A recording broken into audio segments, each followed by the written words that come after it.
আসসালামু আলাইকুম এভরিওয়ান। আজকে চলে আসলাম নতুন একটি রেসিপির ভিডিও নিয়ে।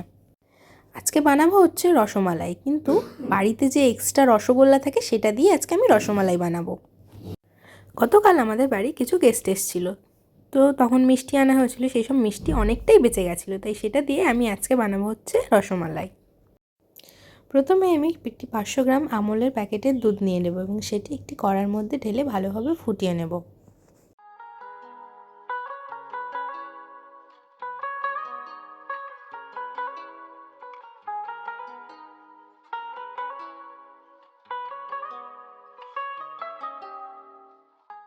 দুধটি উষ্ণ গরম হয়ে গেলে এর থেকে অল্প কিছু দুধ একটি পাত্রে তুলে নেব।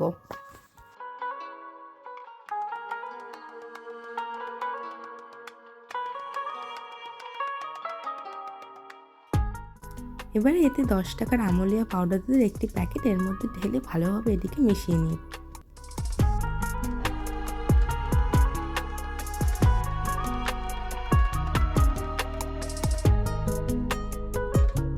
এটিকে ভালোভাবে মেশাতে হবে যাতে পাউডার দুধের কোনো দলা এর মধ্যে না থেকে যায়। তারপরে যে দুধটি গরম আছে তার মধ্যে এটিকে ঢেলে দেব। দুধটিকে ভালোভাবে ফোটার জন্য রেখে দেবো এবং অন্য একটি সাইডে যে মিষ্টিগুলো ছিল সেগুলির রস চিপে ভালোভাবে বার করে নেব।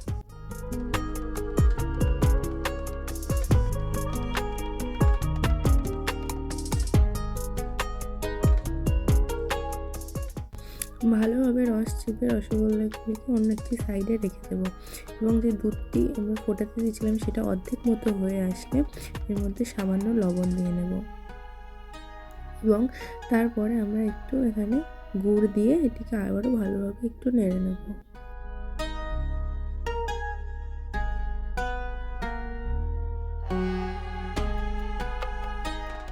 এরপরে 3টে এলাচ মাঝখান থেকে ছিঁড়ে এর মধ্যে দিয়ে আবারও ভালোভাবে নেড়ে দেব।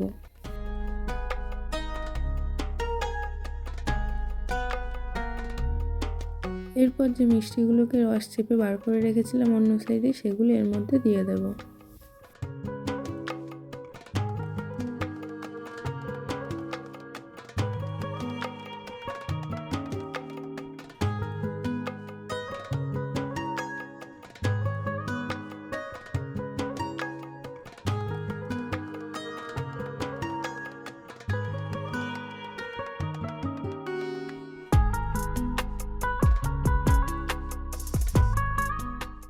মিষ্টিগুলোকে এর মধ্যে দিয়ে ভালোভাবে ফুটিয়ে নিলেই তৈরি হয়ে যাবে আমাদের রসমালাই। বাড়িতে কিন্তু খুব সহজেই রসগোল্লা দিয়ে রসমালাই বানিয়ে নিতে পারবে। তোমরা চাইলে বাড়িতে ট্রাই করে দেখতে পারো, আর কেমন হবে কমেন্টে জানিও।